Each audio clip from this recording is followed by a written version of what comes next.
Welcome to our lesson 5 entitled Corporate Bonds. This is still a part of the capital market course this semester. My name is Philip Henry Delpini, your faculty at the College of Business and Management, Aklan State University.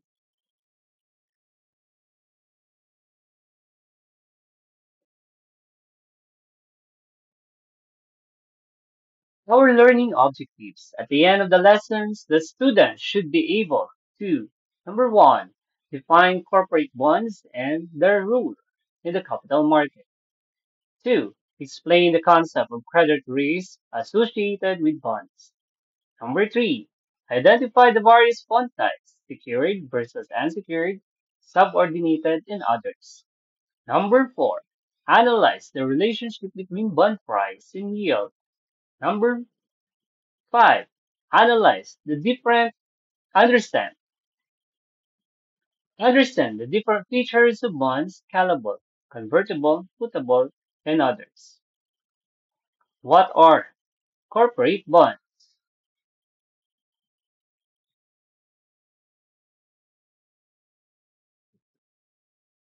Corporate bonds means by which corporations borrow money directly from the public. Corporate bonds are issued only by highly creditworthy corporations whose creditworthiness are impeccable and can highly be depended on upon. Similar to treasury bonds, corporate bonds typically pay semi-annual interest over their lives and return the face or par value to the bondholders at maturity. They differ from treasury bonds in the degree of risk. Same with the treasury bonds, corporate also requires additional funding to fund their operations in other projects needed to grow their business. That's why some corporations are issuing bonds with a higher interest rates in order to fund their projects. Default risk, a real consideration in the purchase of corporate bonds. Unlike default risk, also known as default probability or credit risk, is the probability that a borrower fails to make full and timely payments of principal and interest according to the terms of the debt security involved. Unlike treasury bonds, like issued by the Philippine government, corporate bonds may encounter default risk or the probability that in the near future, if the company would be able to encounter bankruptcy, then the bondholder will not be able to have a claim to the bond capital and the interest that the company promises for the bondholder. Also, default risk is the risk a lender takes that a borrower will not make the required payments on a debt obligation such as loan, a bond, or a credit card. Lenders and investors are exposed to default risk in virtually all forms of credit extensions, while bonds typically offer a predictable stream of income. It is important to recognize that this income is not entirely risk-free unless the investor can be confident that the issuer will not default, as in the case with treasury bond, as mentioned earlier. Types of corporate bonds. As to security,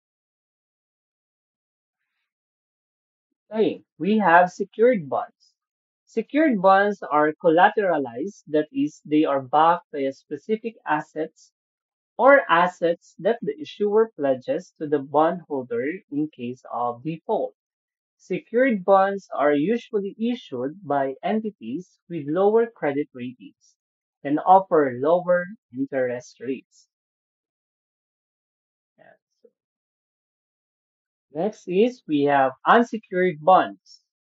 Unsecured bonds are also called debentures, are based on the credit worthiness of the issuer because they do not only offer collateral, they are issued by entities with higher credit ratings and offer higher interest rates. Subordinated debentures have a lower priority claim to the firm's asset in the event of bankruptcy because they will be only paid after the priority creditors have been paid. This means na if you availed an unsecured bond, there is a probability that your bond, the maturity of your capital will not be uh, will not be returned on time because the corporation shall pay first the priority creditors. It is part of the internal processing or processes of the corporation to settle first the priority creditors, next the other bondholders. Unlike to the Philippine issued bonds, no treasury bonds, there is an assurance that everyone or every Filipino or every investors who bought bonds from or treasury bills from the Philippine government will be paid after such time because we the government have a lot of reserves to liquidate or to be liquidated in case the government collection of taxes collection will be deficit in the future. So secured siya. Next is we have as a security, there is an asset-backed bonds or bonds with coupon rates that are tied to the financial performance of an entity's assets. These are variations of the secured bonds that are collateralized by, say, a pool of mortgage owned by the issuer. The income from a specified group of assets is issued to service the debt, like income bonds. Common among these are the mortgage-backed securities, which are asset-backed securities backed by auto, credit card, loans, or mortgages. So here, um, there is an assurance that your bonds will be paid on time because there is a collateral. There is an mortgages that pledges that there is an assurance that upon maturity of your bonds, they could hold the possession of their mortgages and liquidate it into physical or cash. So now let's proceed to interest rates. So kanina we have discussed the according to the security. Now we will discuss the interest rates. We have more, no? First, we have variable rate bonds. These are bonds with an interest rate that fluctuates and changes with the market rate change. So, variable is parang hindi siya maganda na klaseng bonds because if the market rates changes, then the interest rates that your bond promise ng corporation na marireceive mo, for example, 6% semi-annually, then kung bumaba yung market rate, may tendency na bababa rin siya. Okay? So, and if there is chances that the market rate changes in a positive way, like it increases into 7 or 8%, then probably mag-earn more yung fund mo. Pero, depende yon sa stability ng isang economy. As to the Philippines, I may say no na medyo hindi siya super stable ang economy natin because we are dependent with other economy like the G20, the global 20 economies, which is the US, the China, the European Union, the Japan, and many more, the Russia, and many more. Next is we have fixed rate bonds. Have fixed interest rates as stated in the bond, indenture, or agreement or contract. So here in the fixed rate bonds, this is more secured because whatever is promised or agreed no, in, or signed into the contract, yun yung marireceive ng stocks mo as dividend. Hindi na magpa-fluctuate, hindi na aangat, basta fixed na siya. Okay, so, mas maganda ito. Kung bibili kayo ng bonds na future, mas maganda dito sa fixed rate bonds. Next is, okay. Next is we have floating rate bonds. As the name implies, have the coupon payments tied to some measure of current market interest rate. So parang halos same siya ng variable rate bonds, no? Parang kung ano yung current market interest rates, parang it varies. Depende siya. For example, if the annual treasury bill rate is 6%, so the treasury bill is issued by the Philippine government is 6%, the bonds coupon rate over the next year would then be 9%.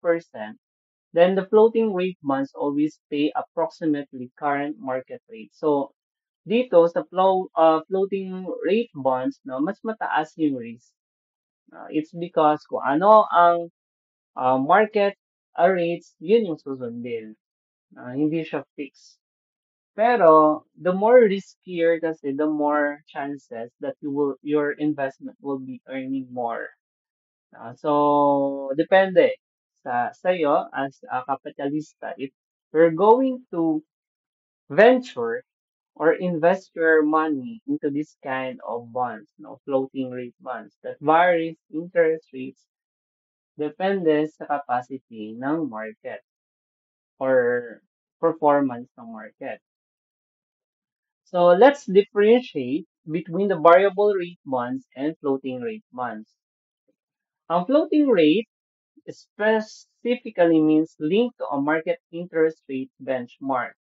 Okay? Pag natin ng market interest rate. So, kung ano yung nasa market interest rate, yun din yung marireceive na interest uh, na from your bond. Now, meanwhile, sa variable rate naman is a broader term that includes bonds whose rates vary with any index or formula. So, dito sa variability, no, nakadepende rin tayo sa inflation or may mga CPI, no, commodity price index na mga measurement, which is, eto naman is, dinidiscuss sa um, banking side on how to compute the CPI, no, the inflationary. So, CPI plus 1 kasi yung formula niyan and that's a separate discussion to do. But, in general, floating rate, kung ano yung nasa market na interest rates, yun yung magiging dividend na marireceive ng bond mo. Meanwhile, sa variable naman is kung ano, nakadepende rin siya sa market and the inflation. So, kung ako, yung investor, mas okay doon sa floating rate na kasi there is a chances that I can win over the market. Uh, um, unlike sa fixed, is fixed na. Kung 5 or 6 or 7, yun lang talaga yung ma-receive mo. Next is we have reverse floater. So kanina sa letter C, letter B para we have floating.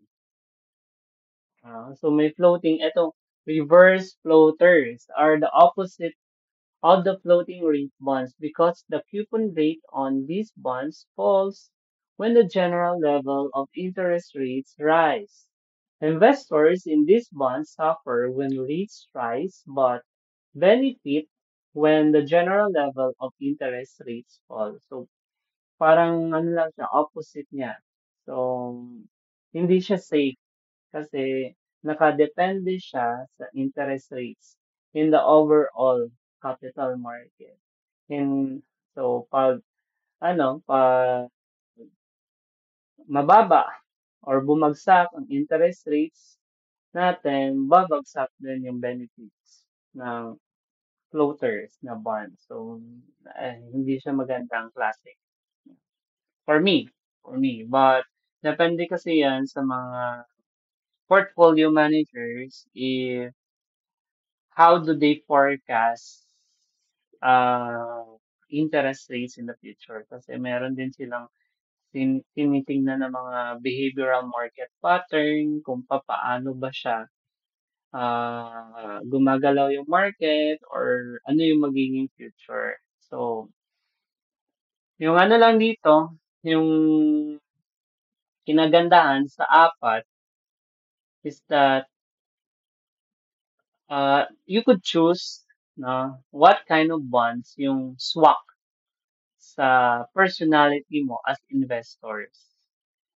Kasi kung medyo risk averse ka, dun ka na lang sa fixed rates bonds. No? Kasi fixed na to, hindi ka na problema kung ano ba yung gagalaw ng market. Pero kung medyo risk taker ka, you could choose variable rate bonds or floating rate bonds. And this one, the reverse floaters. Okay. Letter E, we have index bonds or like floating rate bonds. So parang same rin siya because coupon payments are tied to a general price index or the price of a particular commodity. Index or purchasing power bonds are popular in Brazil, Israel, and a few other countries plagued by high rates of inflation. So ito is because they are more on inflation parang matataas yung mga Venezuela. Yan, parang wala. Super high yung mga interest rates doon. Inflation rates rather. So, etong index bonds applicable to doon sa country naman. The interest paid on these bonds is based on an inflation index such as the consumer price index which is na-discuss ko kanina, the CPI.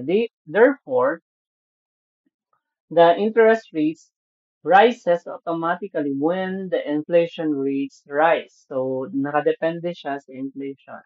Ang Philippine inflation ngayon is nasa, yung sabi ng gobyerno is nasa 3.7%. At par pa rin tayo kasi yung acceptable is 4 below. Na nag-grow ang economy as well as hindi affected masyado yung presyo ng mga commodity in the market. So, this makes the interest rates on this bonds similar to variable rate bonds as a risk-free real rate. So, depende. Depende siya sa offering ng isang corporation kung ano bang gagamitin nilang mode. F, we have zero coupon bonds or bonds that carry no coupon and provide all its return in the form of price appreciation since they are sold at a discount. The return is the difference between the purchase price and the par value. For example, no, we have 1,000 par zero coupon bond can be sold at 85. So meaning automatic, no, may 850, sorry. Meaning 850 pesos and the investors gets 1,000 maturity. So parang same din siya sa isang bond. Okay, na-discuss natin ito na yung zero coupon na Wala siyang interest rates na pre-nomies, but there is a sure na amount that you will be earning from the maturity date. Now, for here, the bondholder could earn 150 pesos for every 1,000 na coupon bond. Magiging 1,000 siya.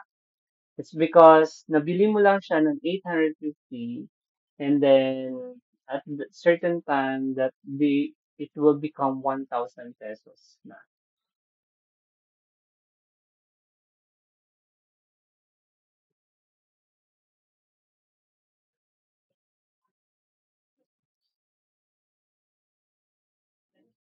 G, we have income bonds, are bonds that pay interest only when the issuing company incurs a loss by issuing income bonds. These bonds cannot put the issuing companies into bankruptcy, but from the point of view of the investors, these bonds are riskier than the ordinary bond. No? Kasi this one, nakadepende siya sa income ng kumpanya. Now, there is no guarantee na mababayaran ka ng interest. It's because kung hindi maganda yung pag-manage ng company, there is also a chances na hindi ka wala. No? Parang pinahiram mo lang yung pera mo to the corporation. Pero this is more riskier talaga. If the bond price appreciates to say 110, the investor can sell his 1,000 bond for 1,110 and he earns any interest on the bond he's holding. So zeros provides only one cash flow to the holders only on the maturity date when they surrender the bond to the issuer or on the date they sell the bond to another investor. So yung mga bond kasi pwede siyang ibenta into the secondary market. So, yun. Pero risky yung type of bond na yan. Now, as to retirement, we have retirement. A, we have callable bonds, also called redeemable bonds, are bonds which give the issuer the options to repurchase the bond from the bondholders before the maturity date at a stipulated call price called the exercise or strike price, which is typically greater than the par amount. The issuer buys back or redeem bonds at some time in the future, usually at times of falling interest rates. So, yung callable bonds is somehow parang ano siya, parang it's a type of bonds na yung corporation pwede niyang bilhin pabalik yung mga bonds. Especially if the central bank issues memorandum of lowering interest rates. So pag alam natin na pag mag-lower ang interest rates, there is a tendency na magkakaroon ng chances or interest that the banks can lend more money from other creditors at yung money na yon pwede nilang i-fund in order to gain back or pull back all the issued bonds kahit hindi pa siya matured. Itong klaseng callable bonds is hindi siya attractive sa mga investors.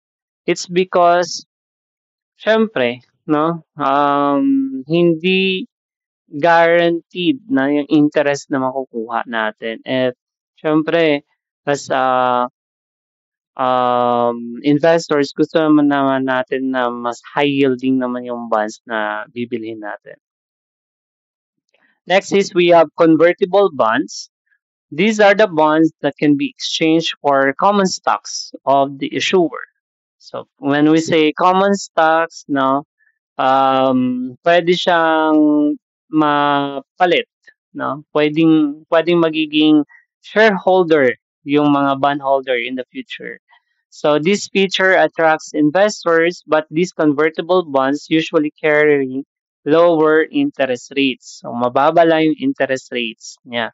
Usually, these bonds come with warrants, which are options or rights to convert or exchange stocks at stated prices. This conversion ratio gives the number of shares for which each bond may be exchanged.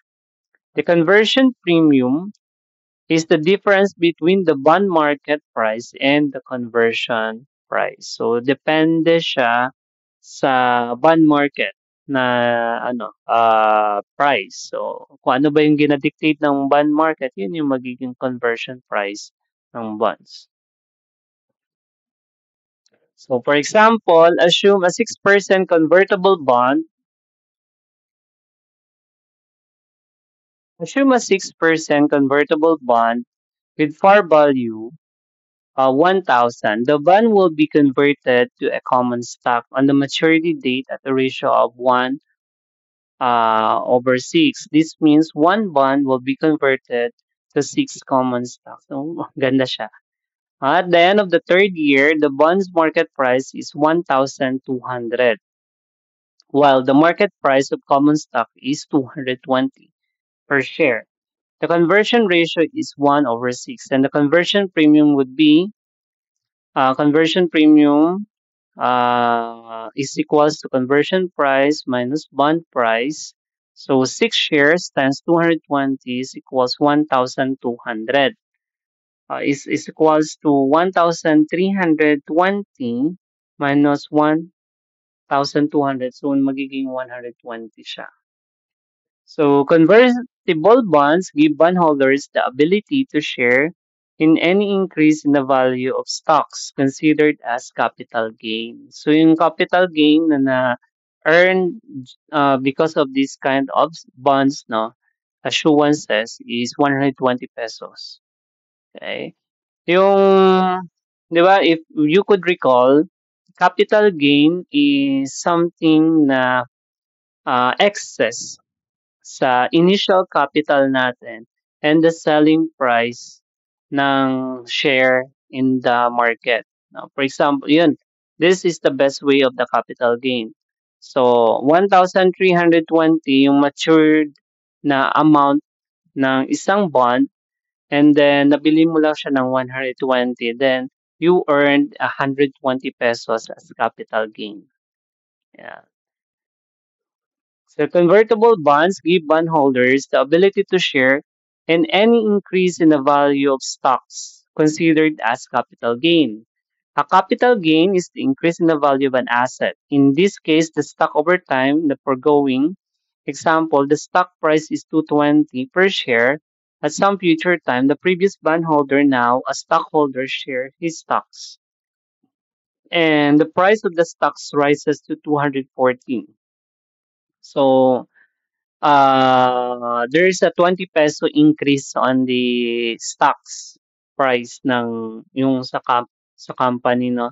Then now the stockholder will have a capital gain of, compute natin, no. Capital gain is equals to current cost of stock minus original cost of stocks is equals to 6 shares times 240 minus 6 shares times 220 is equals to 1,440 minus 1,320, then you have a 120 peso convertible bonds offer lower coupon rates that are non-convertible bonds. So, nag-earn ka ng 120 pesos na convertible bonds. Maganda siya kasi it depends on the market. No? Yung convertible bonds. So, kung maganda yung market scenario, situation ng market, maganda yung pamamahala ng gobyerno, then there's a chances no, that the cost or the stock market will be appreciating its value also.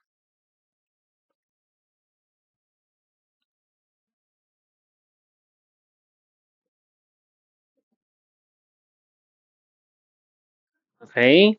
Letter C, put, or putable. or retractable bonds like convertible bonds are opposite of the callable bonds. So the issuer of the callable bond provides the bondholder the right but not the obligation to force the issuer to redeem the bond before its maturity date at a price specified at the time when the bond is issued. In other words, it is a bond with an embedded put option. So, nakadepende sa investors. D. Extendable bonds are long-term debt securities that gives bondholder the options to extend its initial maturity to a later date. Hindi siya maganda. Okay, kasi if the maturity date on the pre-selling no na time is 91 days. Tapos but it's because the nature of the bonds is extendable. In-extend nila into 120 days yung bonds. And then later on, it was extended to 360 days. So parang hindi siya maganda. It's because instead your bond is already earning interest rates na then hindi na extend yung pag-earn. So parang nalulugi ka ng because of this kind of investment. If the bond's coupon rate exceeds current market yields, the bondholder will hold on to the bond and extend the bond's life. This adds value to the bonds as they sell at a higher price. Kung ibebenta mo siya, mas okay. Pero ang interest rates mo hindi siya pasok. Eh, but with a lower coupon rate, in a period of declining interest rates, the unextendable bondholder can extend the bond and still earn the original interest rates, which is usually higher. Yeah. So, extended siya, parang hindi siya nagmamature etong klaseng extendable bonds. Kasi nakadepende siya sa market pa rin. No. Depende siguro sa mga portfolio managers kung if they think that these extendable bonds will be a good type of investment for its client. But for me, since I am a risk averse now, I would rather go to the fixed rate na mga ano or sa floating kind of bonds na lang. Kasi parang mas okay doon na ilagak natin yung pera natin for investment purposes. So other classifications, we have classifications of bonds, no, corporate bonds. A, we have index or purchasing power bonds are financial instruments where the interest rate is tied to an inflation index, such as the Consumer Price Index or CPI. Consequently, as the inflation rate increases, the interest payments on these bonds adjust automatically, providing bondholders with protection against the erosive effects of inflation. Yeah. So, etong klase ng bonds is halos same siya sa index bonds, no, na yung nature naman yun is to interest rates. So, kung ang interest rates, ang inflation tataas, nag-a-adjust yung bond rin na interest on bonds. Okay, so this kind of bonds is same siya sa index bonds na pag tumaas ang inflation, sasabay rin yung inflation, yung interest rates niya dapat tataas din. Dapat makover ng inflation, ng interest rates yung inflation or yung nawala sa purchasing power ng peso. Okay, next is we have B. So this is B. Junk bonds are speculative below investment grade. So low rated or unrated. High yielding bonds siya, mataas yung yield. They are a big default risk investment. So mataas din yung risk kasi high yielding. So we should always remember na if the bond is high yielding, there is a chances then of high default rate din ng investment na yun.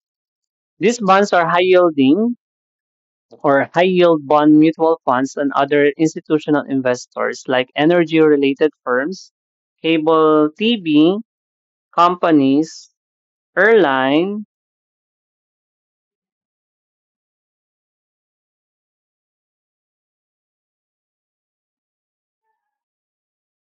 airlines, and other industrial companies buy these bonds. So, yan yung mga bumibili. Yung mga TV companies, airlines, and other industrial.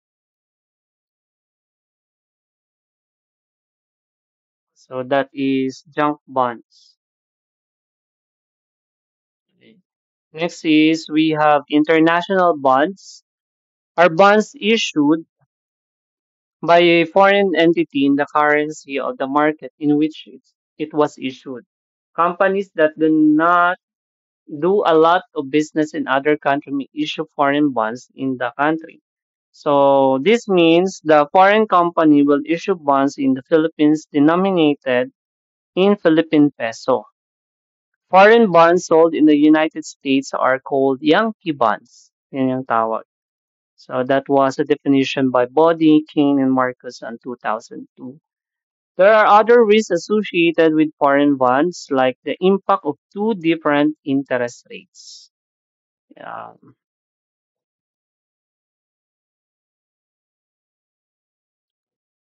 D. Bond exchange traded funds or ETF are bonds in a basket.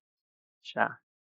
Like mutual funds, bonds, ETFs roll up hundreds, even thousands of bonds into a single portfolio at a purchase price significantly less than what would be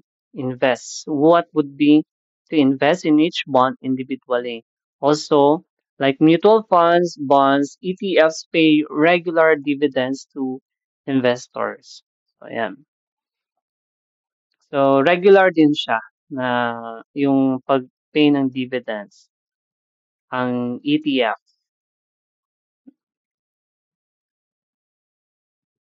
So last we have the green bonds. Okay.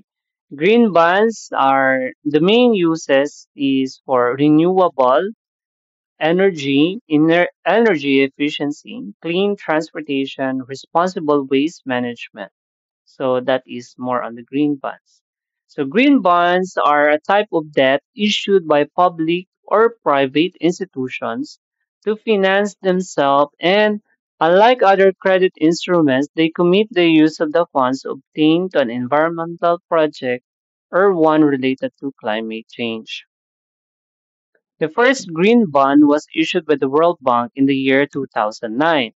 It is used for financing and encouraging climate-related and other environmental projects. So these bonds primarily finance projects such as pollution, precluding habitat, water, agricultural, and others. So as we all know, yung World Bank is a financing institution. No?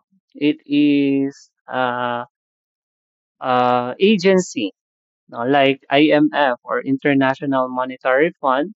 Same with Asian Development Bank. They are a large banks, no, which is responsible in helping developing companies and even the big economies na to fund the government projects intended for the benefit and welfare of the country and the society at large. So on July 5, 2007, the European Investment Bank or EIB naman launched a very special issue for the first time. So green bonds. But what are green bonds and why they are so relevant? They can be distinguished by their goal to fund projects that contributes to achieving the SDG or Sustainable Development Goals number 7, affordable and non-contaminating energy, and number 13, climate action. So that's why the European Union or EIB is very active in creating or promoting sustainable uh, energy. Uh, They are funding mga uh, green energy, mga renewable energy, mga geothermal, hydro, wind, solar, and because of the SDG, no, to have a clean energy for all para ma-avoid natin yung climate change. So here I have a presentation, the first green bond. So the first green bond is yan, the World Bank first green bond. Yan. World Bank yung pinakauna-unahan for climate. And then it was followed by SDG. And in 2018, the European Union also tried to have or release an SDG. Also, the G20 2016 with China launches G20 Green Finance Study Group. Yeah. And maraming mga nations, economic nations na nag-participate for launching of the green bond. So green bond is more on green uh, green practices or green projects. So tanong, is the Philippines also issued green bonds?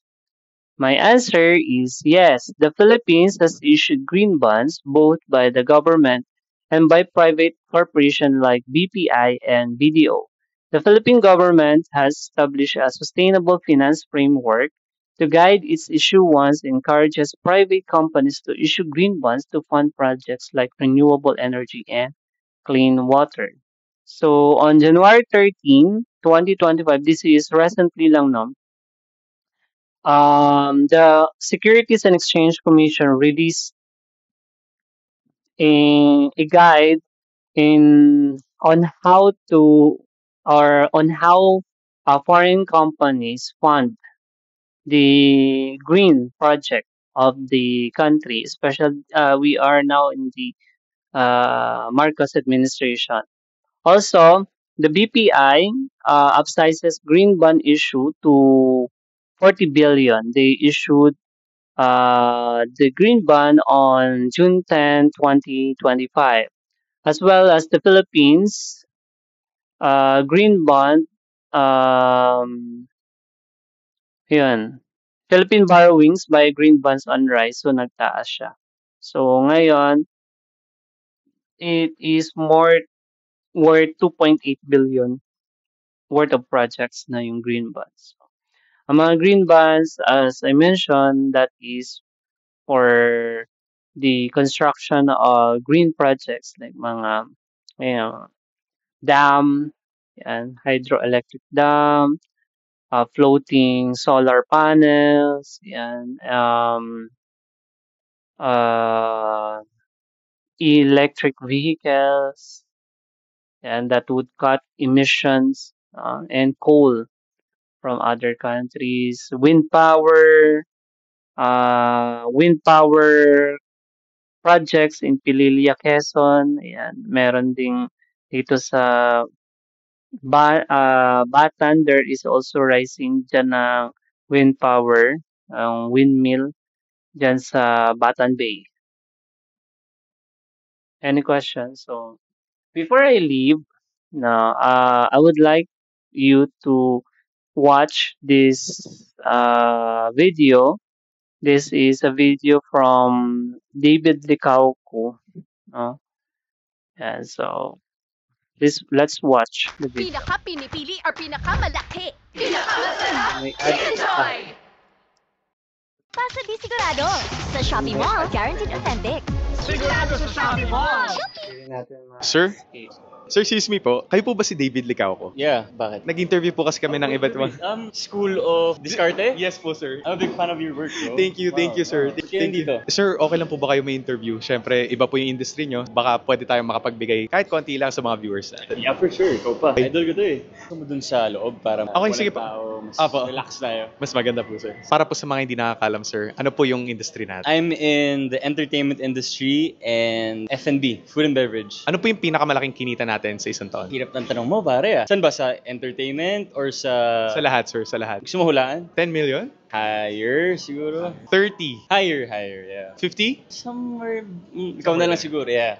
Somewhere there. Gano'n na po ba tayo katagal sa showbiz at saka sa pagbe-business? Showbiz, I started 2017. Business naman 2019. So, halos magkasabay lang, no? 2 years after. Yeah. So, nakuha ba natin yung pera natin sa pagbe-business dun sa showbiz din? Oh, actually, lahat ng kinikita ko sa showbiz, I try my best to invest sa business. Reckless ako when it comes to investing. I think I'm in a stage of my life where calculated risk. Sa tingin nyo, sir, bakit mas naging calculated yung mga decisions natin pagdating sa mga risk-taking? Kasi before, parang I'm the type who is, tara game, let's do it. Which is not a bad thing, I would say. I think I should put in more time sa market study. Diba? Hindi na lang yung parang, sige game, kung meron ako naisip na negosyo, sige gawin natin kaagad. Diba? Kailangan siguro, pag-isipan mo muna, dapat maganda yung produkto mo. Tama nga naman, sir. Hindi naman na biro tong pagbe-business. Isa na to sa mga dapat nating tinututukan, lalong-lalo na pag decision making. Next question naman po, sir. Artista na po tayo. Ang dami na nating pera. Pero bakit pa po tayo pumasok sa food industry or sa pagbe-business? Actually, kasi growing up as a kid, I came from a family na business-oriented talaga. It's more of like in showbiz yung nakakagulat na pinasok ko eh. Kasi it wasn't in my plans. Hindi naman ako kagapuan dati. For me, it was far-fetched yung acting. I feel like showbiz kasi is an industry na you never know kung kailan ka pwedeng mawala. Hindi mo alam kung may show ka, magkakaroon ka ng endorsements. Next thing you know, meron ng bagong David leading Licauco. man, bagong David Licauco, di ba? So I think it's wise to like invest your money in business. May mga ganito talagang klaseng industry. Parang basketball din. Hindi natin alam kung kailan tayo may injured. Mas okay nang meron tayong pansarili natin na magkakaroon tayo na okay na income. Ang dami niyo pong hinahawakan tao, sir. Paano po kayo nakakahanap ng designated or tamang tao para sa task sa business niyo? To be honest with you, it's been a challenge of mine. Actually, hindi lang ito yung negosyo ko. I have another food and beverage brand, Kuya Korea. So I have 3 branches. And ito, dalawa yung branches ko. The one in Molito and here in Opus Mall. And I also have yung mga sideline na construction. Ito actually yung pain point ko sa pagnenegosyo, especially now na like yung showbiz ko is up there and business ko is like going up also. Before kasi, I was used to doing everything. Halos lahat ako, marketing, operation, finance, kausap ng suppliers, purchasing. But now, of course, I'm in this macro state na I have to start delegating. And it's been a problem of mine kasi medyo perfectionist ako. I tend to micromanage. So what I'm trying to learn is become a leader. Being a perfectionist, paminsan it can be a weakness, lalong-lalo na, sir, kapag nag-handle tayo talaga ng business, no? Kailangan din natin maging isang leader, hindi lang basta business owner. Ilang taon po kayo, sir, nung in-start niyo po tong business niyo? Started during the pandemic. Siyempre, that time, like, lahat tayo was facing uncertainties, di ba? Like, walang trabaho. At that time, wala akong showbiz job. Sabi ko sa sarili ko, what can I do? How can I make this crisis become an opportunity for me? So, what I did was, started studying business. Enroll ako sa London Business School. I had a mentor there. Tinanong niya ako, hey David, how come you don't have a business yet? Can I see your social media usage rate? Chinek ko, at that time, it was about 2 hours yung usage rate ko sa Instagram. And that was super bad, right? From there, sabi, makes sense. The reason why you still don't have a business idea is because kapag nag-Instagram ka, di ba, paiba-iba yung kita nating content, yung brain natin, nawawire na maging scattered yung thinking. I call this meditative state every day. That's what I try to do para maging creative ako sa negosyo, sa pag-artista. That led me to being self-aware. Lahat nagiging clear eh. Na parang, pwede ko itong gawin ah. Yun, that really changed my life. Diba yung restaurants ko, I have a construction company. Mainly because of that self-awareness. Importante naman talaga yung state of mind natin, lalo-lalo na sa umpisa pa lang ng araw natin. Ito po yung ginagawa natin sa social media ngayon. Pinapasok talaga natin yung mga magagandang ideas and of course, magagandang mindset din ng mga business owners katulad nyo. Pero gusto ko lang sabihin na yung TikTok page mo, exception yun. You've been inspiring a lot of people, honestly. Props to you, bro. Thank you, Sir David. Good job. Thank you, sir. Paano po tayo nag-start mag-business? Ano pa po yung mga industry na pinasok natin way before this? Actually, nagsimula ako sa boxing gym. Tapos, nagkaroon din ako ng franchise ng isang fast food. Tapos, nagkaroon din ako ng milk tea. Ang dami din. Oo, Oo, ang dami, which all failed. But failure does not define us. It's a lesson. Tuition fee, I would say. Mahal na tuition fee, but still tuition fee. Ang busy po ng schedule natin, sir, lalo-lalo na sa pag-aartista. Gaano po tayo ka-hands-on pagdating dito sa mga business natin? I would say super hands-on. I'm here every day. Palipat-lipat ako ng branches. I would say time management and also remembering why I'm doing this. Kasi ako ang why ko talaga sa buhay is make my 10-year-old self proud. Lalo-lalo na sinabi nyo kanina, sir, no, na bata pa lang kayo, gusto nyo talaga maging business owner. So, saktong-sakto, align naman yung path natin. Next question po, sir, ano po yung trait na meron dapat ang isang artista na na-apply natin as a business owner? Number one would be self-awareness. Because I feel like if you are self-aware, feel like you can do anything and you are more assertive. Number two would be never stop learning. Kahit na tanda na tayo, marami pa rin tayong kailangan matutunan. Number three, be nice to everybody. Because you never know who's gonna help you in the future. Last question po, sir, ano naman po yung biggest lesson na nakuha nyo sa pagpasok sa iba't ibang industry? I would say persistence. I failed so many times before, but that didn't stop me from going after what I want. Hindi ba? Like sobra. Hindi naman to nag-start ng, meron agad kaming restaurant, nag-start kami sa condominium, ako yung kumakausap sa Instagram, i-take ng orders, ako yung naghanap ng supplier, ako yung bumababa sa Grab, ako yung nagpa-packaging. Because of persistence, craving to learn, and now, second branch na kami. So I'm just really happy. Grabe, sir, no? Congratulations. And kailangan passionate din tayo sa ginagawa natin. And I feel na itong ginagawa natin as a business owner, ito talaga yung passion natin. Bukod doon sa pag-aartista niyo, sir. So, thank you so much for your time. Salamat, salamat. Pleasure to meet you po.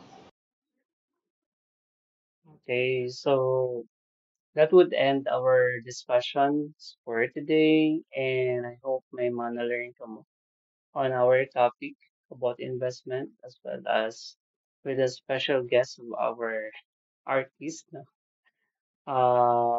Bata pa siya, but he was able to manage his excess money into a bankable investments that he's now reaping at this time. And he also says that failure is part of the game, it's part of the life. But we need to move forward in order to gain a momentum, to gain an advantage, and to snatch the trophy in the market. So I hope everyone is safe and see you on our next meeting. Hopefully it's a face to face na. Goodbye everyone.